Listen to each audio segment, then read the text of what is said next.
Hello students, welcome to guidance গুরু চ্যানেলে তোমাদের সকলকে স্বাগত। আশা করি তোমরা ভালো আছো এবং অনেক অনেক সুস্থ রয়েছো। এসএসসি এমটিএস পরীক্ষা তোমাদের মে মাসে এসএসসি এমটিএস পরীক্ষার জন্য আবেদন প্রক্রিয়া শুরু হবে। তার জন্য আমাদের জিকে ক্লাস আমাদের চ্যানেলে চলছে। প্রত্যেক দিন আমরা প্রিভিয়াস ইয়ার থেকে জিকে ক্লাস করাচ্ছি। এই ক্লাসগুলোর মাধ্যমে তোমরা কীরকম প্রশ্ন আসছে সেটাও বুঝতে পারবে এবং তোমাদের যদি পরীক্ষায় 25টা প্রশ্ন থাকবে তার মধ্যে 20টা প্রশ্ন কিন্তু সিওর প্রিভিয়াস ইয়ার থেকে তোমরা কমন পেয়ে যাবে, এটা বলতে পারি তোমাদের। ঠিক আছে, যদি তোমরা 3-4 বছরের প্রিভিয়াস ইয়ার করে থাকো তাহলে তো অবশ্যই লাস্ট পর্যন্ত দেখো। আজকে আমরা যেটা করব সেটা হচ্ছে 7 অক্টোবর 2021 সালে পরীক্ষা হয়েছিল থার্ড শিফটে, সেই শিফটের প্রশ্নোত্তর আজ আমরা আলোচনা করছি। তো মন দিয়ে দেখবে, প্রত্যেকটা প্রশ্নই তোমাদের জন্য ইম্পর্টেন্ট থাকবে। আর একটু সময় নিয়ে নিচ্ছি তোমাদের কাছে, গুরুত্বপূর্ণ একটা কথা বলবো। যদি তোমরা এসএসসি এমটিএস পরীক্ষার জন্য আমাদের জিকে পেড গ্রুপে জয়েন করতে চাও তাহলে তোমাদের 249 পে করতে হবে। আর এখানে কি কি পাবে দেখো, 2023-24 সালের কারেন্ট অ্যাফেয়ার্স, এমটিএস 2020 সালের জিকে পিওআইকিউ, এমটিএস 2021 সালের জিকে পিওআইকিউ, 2022-2023 সালের পিওআইকিউ, সঙ্গে স্ট্যাটিক জিকে, সাজেস্টিভ এমসিকিউ, এত কিছু পাবে। যদি তোমরা জয়েন করতে চাও আমাদের এই হোয়াটসঅ্যাপ নাম্বারে তোমরা প্রত্যেকে জয়েন করে যাও। চলো শুরু করা যাক। আজকের প্রথম প্রশ্ন কি আছে দেখো।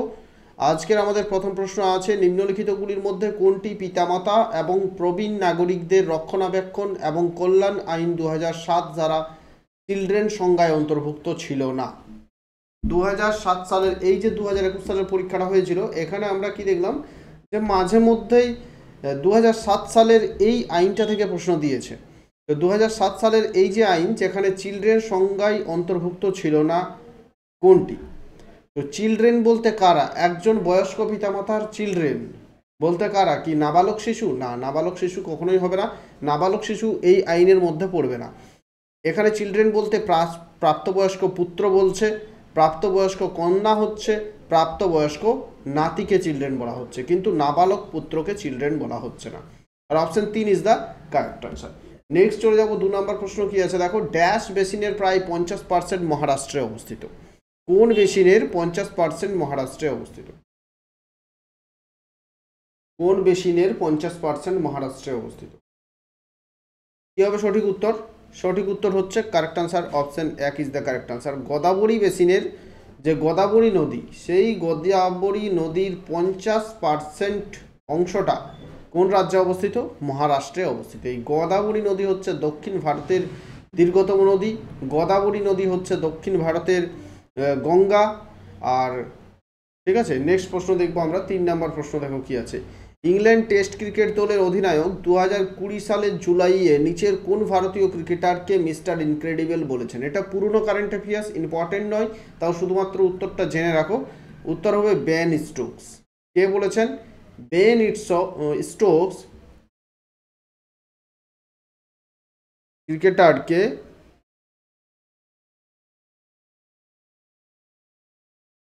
এই প্রশ্নটা ইম্পর্টেন্ট নয় তোমাদের, পুরনো কারেন্ট অ্যাফেয়ার্স। তো কারেন্ট অ্যাফেয়ার্স এই ধরনের আসতে পারে পরীক্ষায়, এটা জেনে রাখো। আর এই প্রশ্নটার মধ্যেও কিছু একটা ভুল মনে হচ্ছে, কারণ প্রশ্নের সঙ্গে উত্তরটার সঙ্গতি মিলছে না। নেক্সট দেখো, আউধ কিষাণ সভা ড্যাশ সালে প্রতিষ্ঠিত হয়েছিল? দেখো, আউধ বলতে হচ্ছে অবাধ। অবাধ কোথাও লেখা থাকবে, আবার কোথাও লেখা থাকবে অবাধ, বা কোথাও লেখা থাকবে আউধ। বর্তমান যে উত্তরপ্রদেশের অযোধ্যা এরিয়াটা আছে, সেই এরিয়াটাই আগে ছিল আউধ বা অবাধ বলা হতো। ঠিক আছে, এই আউধ কিষাণ সভা প্রতিষ্ঠা হয়েছিল কত সালে? 1920 সালে প্রতিষ্ঠা হয়েছিল। আজ বেশি ডিটেলসে যাব না, প্রশ্ন বলবো, উত্তর বলবো। ঠিক আছে, নেক্সট দেখো 5 নম্বর প্রশ্ন। বই টেলস অফ চিলড্রেন ড্যাশ এর একটি আত্মজীবনীমূলক বই। এই বইটি বই টেলস অফ চাইল্ডহুড, এটা কার আত্মজীবনীমূলক বই? কার আত্মজীবনীমূলক বই? কারেক্ট আনসার হবে রোল্ড ডাহল। রোল্ড ডাহল এর আত্মজীবনীমূলক বই হচ্ছে বই টেলস অফ চাইল্ডহুড। 6 দেখো, ভারতের সংবিধানের ড্যাশ অংশে দেশের মধ্যে ব্যবসা বাণিজ্যের স্বাধীনতা রয়েছে? অর্থাৎ আমাদের দেশের মধ্যে যে কোনো জায়গায় আমরা ব্যবসা বাণিজ্য করতে পারবো। এই যে স্বাধীনতাটা দেওয়া হয়েছে, এই স্বাধীনতাটা ভারতীয় সংবিধানের কোন অংশে বা কোন পার্টে দেওয়া হয়েছে? বর্তমানে ভারতীয় সংবিধানে কতগুলো পার্ট আছে তোমরা এটা কমেন্ট করবে, ঠিক আছে? কমেন্ট বক্সে কমেন্ট করবে বর্তমান ভারতের সংবিধানে কতগুলো পার্ট আছে। এটা কোন পার্টে বলা হয়েছে? ভারতের 13 নম্বর পার্টে, সংবিধানের 13 নম্বর পার্টে বলা হয়েছে যে ব্যবসা বাণিজ্যের স্বাধীনতা রয়েছে। 7 হচ্ছে রাথাউয়া নি ঘের হলো গুজরাটের রাথাউয়া উপজাতির দ্বারা ড্যাশ উপলক্ষে পরিবেশিত একটি নৃত্য। কি নাম নৃত্যের ডান্সের নাম হচ্ছে রাথাউয়া নি ঘের। আর কোন উপজাতিরা এটা করে থাকে? রাথাউয়া উপজাতিরা এই ডান্সটা পরিবেশন করে থাকে। তো এটা কোন উৎসব উপলক্ষে তারা করে থাকে? কারেক্ট আনসার হবে হোলি উৎসব। হোলি উৎসবে তারা এটা করে থাকে, রাথাউয়া নি ঘের, ঠিক আছে? নেক্সট দেখো, এই প্রশ্নটা এইভাবেও থাকতে পারে যে রাথাউয়া নি ঘের এটা কোন রাজ্যের একটি আদিবাসী ডান্স বা উপজাতি ডান্স, তখনও বলতে হবে এটা গুজরাটের। নেক্সট দেখবো, আর প্রতি বছর ফেব্রুয়ারিতে শিল্পগ্রাম ড্যাশ পালিত হয়। প্রতি বছর ফেব্রুয়ারিতে শিল্পগ্রামে কি পালিত হয়? শিল্পগ্রামে যেটা পালিত হয় সেটা হচ্ছে তাজ মহোৎসব। কি পালিত হয় প্রত্যেক বছর? শিল্পগ্রামে তাজ মহোৎসব পালিত হয়। Option 1 is the correct answer. 9 দেখো, 2001 থেকে 2011 সময়ের জন্য ভারতের গড় সূচকীয় বৃদ্ধির হার জনসংখ্যা ছিল প্রতি বছর %। অর্থাৎ 2001 থেকে 2011 সালের যে জনগণনা, সেই জনগণনা সময়ের জন্য ভারতের গড় সূচকীয় বৃদ্ধির হার, জনসংখ্যার যে সূচকীয় বৃদ্ধির হার, সেটা কত পার্সেন্ট ছিল?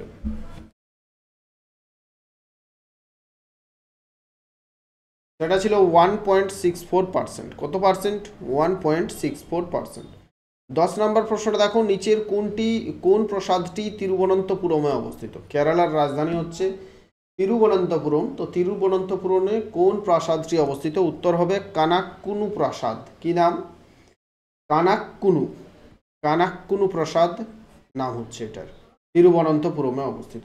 11 নম্বর হচ্ছে, পণ্ডিত মদন মোহন মালব্য ড্যাশ স্লোগানটিকে জনপ্রিয় করার কৃতিত্ব দেওয়া হয়। পণ্ডিত মদন মোহন মালব্যের কোন স্লোগানটিকে জনপ্রিয় করার কৃতিত্ব দেওয়া হয়েছে? অর্থাৎ তিনি কোন স্লোগানটি জনপ্রিয় করেছেন? কারেক্ট আনসার হবে সত্যমেব জয়তে। এখন এই প্রশ্নটা এইভাবেও থাকতে পারে যে সত্যমেব জয়তে যে স্লোগানটা, সেটা কে জনপ্রিয় করেছিলেন? উত্তর হবে কি? পণ্ডিত মদন মোহন মালব্য। 12 হচ্ছে, কোন ভারতীয় রাজ্য ডিসেম্বর 2019-এর জন্য সর্বোচ্চ জিএসটি রাজস্ব সংগ্রহ রেকর্ড করেছে? দেখো, এটা পুরনো প্রশ্ন, এবারের জন্য ইম্পর্টেন্ট নয়, কিন্তু এই সালটা পরিবর্তন হতেই পারে। 2019টা বলে দেবে যে 2023 সালে সর্বোচ্চ জিএসটি রাজস্ব সংগ্রহ রেকর্ড করেছে কোন রাজ্য। আমাদের সকালে 9:30, সপ্তাহে 3 থেকে 4 দিন আমরা বিভিন্ন টপিক ধরে কারেন্ট অ্যাফেয়ার্স ক্লাস করাচ্ছি। সেই কারেন্ট অ্যাফেয়ার্স ক্লাসে যদি তোমরা জয়েন করো তাহলে এই ধরনের প্রশ্ন পেয়ে যাবে। 13 হচ্ছে, দেখো, নিচের কোন পরিবেশবিদকে 2015 সালে স্টকহোম ওয়াটার প্রাইজ দেওয়া হয়েছিল? এটাও ইম্পর্টেন্ট নয়, এত পুরনো কারেন্ট অ্যাফেয়ার্স আসবে না। 2015 সালে স্টকহোম ওয়াটার প্রাইজ কাকে দেওয়া হয়েছিল? এই প্রশ্নটা আর রিপিট হবে না, এটা তোমাদের বলতে। যে প্রশ্নগুলো রিপিট হবে না সেই প্রশ্নগুলো আমি উত্তর তোমাদের বলে দেবো। কাকে দেওয়া হয়েছিল? রাজেন্দ্র সিংকে। 14 হচ্ছে, নিচের কোনটি পশ্চাৎ মস্তিষ্কের অংশ নয়? আমাদের মস্তিষ্ক যেমন রয়েছে মধ্য মস্তিষ্ক, অগ্র মস্তিষ্ক, পশ্চাৎ মস্তিষ্ক। তো পশ্চাৎ মস্তিষ্কের অংশ নয় নিম্নের কোনটি? পন্স, মেডুলা, সেরেবেলাম নাকি হাইপোথ্যালামাস? কারেক্ট আনসার কি হবে? পশ্চাৎ মস্তিষ্কের অংশ নয়, হাইপোথ্যালামাস। বাকি এগুলো যেগুলো দেখতে পাচ্ছ এগুলো সবই হচ্ছে পশ্চাৎ মস্তিষ্কের অংশ। হাইপোথ্যালামাস পশ্চাৎ মস্তিষ্কের অংশ নয়। 15 ড্যাশ সাইমন কমিশনের বিরুদ্ধে শান্তিপূর্ণ বিক্ষোভের সময় তাকে আঘাত করা, আঘাতের জন্য আত্মহত্যা করো। এটা ট্রান্সলেট ভুল হয়েছে। এখানে প্রশ্নটা হবে ড্যাশ সাইমন কমিশনের বিরুদ্ধে শান্তিপূর্ণ কাকে, এখানে বলা হচ্ছে কাকে। সাইমন কমিশনের সময় শান্তিপূর্ণ বিক্ষোভের বিরুদ্ধে লাঠিচার্জ করে মারা হয়েছিল বা আঘাত করে মারা হয়েছিল কাকে? কারেক্ট আনসার হবে লালা লাজপত রায়। বৃদ্ধ লালা লাজপত রায়ের সে সময় বয়স হয়েছিল, আর যথেষ্ট তিনি বয়স্ক মানুষ ছিলেন। আর সে সময় তিনি সাইমন কমিশনের বিরুদ্ধে একটা শান্তিপূর্ণ মিছিল করছিলেন এবং সেই মিছিলেই মানে পুলিশ ব্রিটিশদের মার খেয়ে লালা লাজপত রায় শহীদ হয়েছিলেন। ঠিক আছে, 16 হচ্ছে, নিচের কোন অণুজীব কলেরার কারণ? কলেরা রোগ কোলেরা রোগের জন্য কি কারণ, কিসের কারণে কোলেরা হতো? ছত্রাক নাকি ব্যাকটেরিয়া নাকি প্রোটোজোয়া নাকি ভাইরাস? কোলেরা কারেক্ট আনসার হবে bacteria is the correct answer. ব্যাকটেরিয়ার কারণে এই কোলেরা রোগটা হয়ে থাকে। হতো আগে, বর্তমানে কমে গেছে, বর্তমানে নেই বললেই চলে। এটাকে বাংলা সাহিত্যের বিভিন্ন কোলেরার উপন্যাসগুলো পড়বে তখন দেখবে ওলা ওঠা বলা হতো এটাকে, ওলা ওঠা রোগ। 17 নিচের কোন বিবৃতিটি ভুল? লিভার পিত্ত নিঃসরণ করে। লিভার হলো শরীরের বৃহত্তম গ্রন্থি। লিভার বাম দিকে পেটের উপরের অংশে অবস্থিত। লিভার লালচে বাদামি রঙের হয়ে থাকে। দেখো, লিভার লালচে বাদামি রঙের হয়ে থাকে, এটাও ঠিক আছে। লিভার হলো শরীরের বৃহত্তম গ্রন্থি, এটাও ঠিক আছে। আর লিভার পিত্ত নিঃসরণ করে, এটাও ঠিক আছে। এখন ভুল হচ্ছে কি, লিভার বাম দিকের পেটের উপরের অংশে অবস্থিত নয়। কোন বিবৃতিটি ভুল বলেছে? তাহলে এটাই কিন্তু ভুল। লিভার বাম দিকে, পেটের এই বাম দিকে উপরের অংশে অবস্থিত নয়, ডান দিকের উপরের অংশে অবস্থিত লিভার। ঠিক আছে।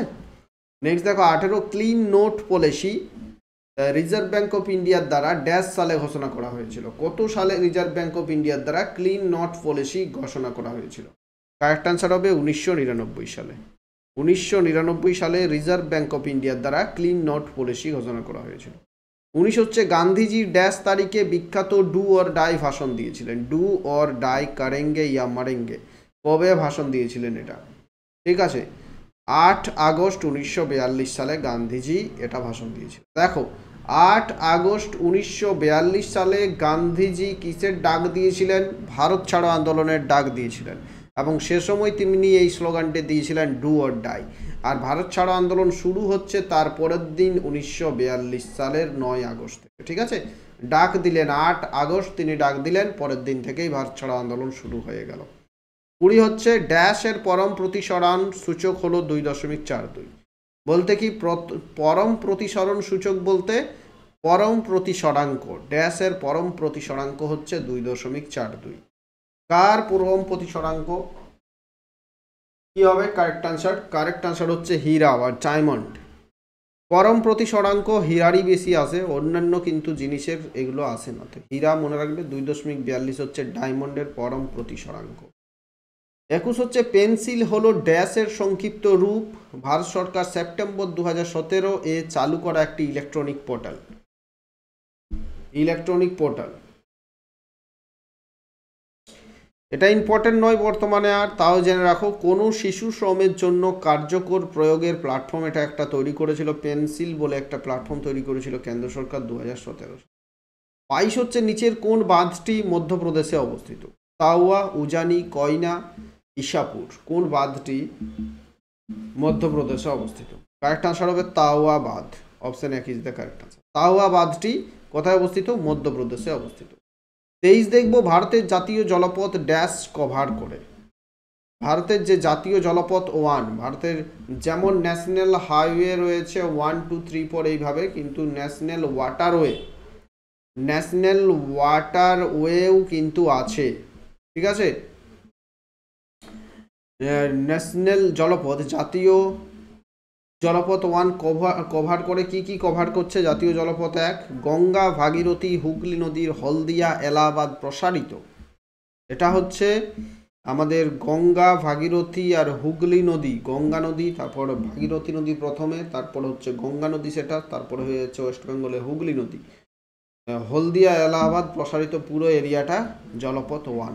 ঠিক আছে, 24 দেখবো আমরা। 24-এ কি আছে? নিচের কোনটি অলিম্পিক ইভেন্ট নয়? Rhythmic gymnastic, artistic gymnastic, acrobatic gymnastic, trampoline gymnastic. কোনটি বলছে এখানে যে অলিম্পিকের ইয়ে নয়? কারেক্ট আনসার কি হবে? দেখবে অলিম্পিক যদি তোমরা খেলার সময় দেখে থাকো জিমন্যাস্টিক, তাহলে জানতে পারবে যে এই জিমন্যাস্টিকের অনেকগুলো ভাগ থাকে, যেমন rhythmic gymnastic, artistic gymnastic, trampoline gymnastic, কিন্তু অ্যাক্রোবেটিক জিমন্যাস্টিক বলে কিছু জিমন্যাস্টিক নেই। ঠিক আছে, তাহলে 3 কারেক্ট আনসার হবে। নেক্সট হচ্ছে সমস্ত অ্যাসিড ধাতুর সাথে বিক্রিয়া করে ড্যাশ গ্যাস উৎপন্ন করে? সমস্ত অ্যাসিড ধাতুর সঙ্গে বিক্রিয়া করে কি গ্যাস উৎপন্ন করছে? বেশিরভাগ অ্যাসিডই, যেমন এই একটা অ্যাসিড আমি বলে দিচ্ছি ZnSO4, এটা কি হলো? লঘু সালফিউরিক অ্যাসিড বা সালফিউরিক অ্যাসিড। এর সঙ্গে জিঙ্ক একটা ধাতু, জিঙ্কের সঙ্গে বিক্রিয়া করলে কি উৎপন্ন হবে? ZnSO4 অর্থাৎ জিঙ্ক সালফেট প্লাস হাইড্রোজেন। এটা হাইড্রোজেন তৈরি করার একটা খুব সহজ উপায় এবং বহুল ব্যবহৃত উপায়। তো দেখো জিঙ্ক কি উৎপন্ন করলো? হাইড্রোজেন ধাতুর সঙ্গে বিক্রিয়া করে, তাহলে উত্তর হয়ে যাবে হাইড্রোজেন। বেশিরভাগ অ্যাসিডগুলো ধাতুর সঙ্গে বিক্রিয়া করে হাইড্রোজেন উৎপন্ন করে। তাহলে 25টা প্রশ্ন শেষ হয়ে গেল। ক্লাস ভালো লাগলে প্রত্যেকে লাইক করো, তোমার বন্ধুদের সাথে যত বেশি পারো শেয়ার করো। ক্লাস কয়েকদিন অফ ছিল আমাদের, আর কিন্তু অফ থাকবে না। আজ আমাদের হচ্ছে 18ই এপ্রিল। আজ থেকে আবার তোমাদের পুনরায় সমস্ত ক্লাসগুলো চালু হলো। প্রত্যেক দিন ক্লাস তোমাদের চলতে থাকবে। থ্যাংক ইউ, শেয়ার করে দাও।